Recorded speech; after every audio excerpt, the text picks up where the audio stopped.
Public laboratory স্কুলে SSC ব্যাচের বিদায় ও এডমিট কার্ড বিতরণ। বিস্তারিত দেখুন স্টাফ রিপোর্টার শফিকুল ইসলামের পাঠানো তথ্য ও ভিডিও চিত্রে।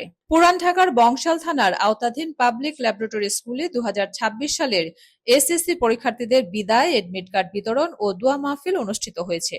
অনুষ্ঠানটি পরিচালনা করেন পরিচালক মোহাম্মদ শফিকুল ইসলাম খান এবং প্রধান অতিথি হিসেবে উপস্থিত ছিলেন প্রতিষ্ঠাতা ফজলুল হক স্যার।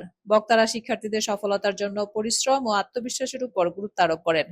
তোমরা শুরু থেকে শেষ পর্যন্ত পরীক্ষার যেই সমস্ত নিয়মকানুনগুলা ছিল আমার মনে হয় সবগুলোই মোটামুটি শেষ পর্যায়ে, তাই না? এখন এই সবগুলা সমাপ্তি করতে হলে তোমাদের যে জিনিসটা লাগবে সাহস। এ সময় শিক্ষার্থীদের মাঝে এডমিট কার্ড বিতরণ করা হয় এবং তাদের মঙ্গল কামনায় দোয়া অনুষ্ঠিত হয়। অনুষ্ঠানে শিক্ষক, শিক্ষার্থী ও অভিভাবকরাও অংশগ্রহণ করেন। আসসালামু আলাইকুম।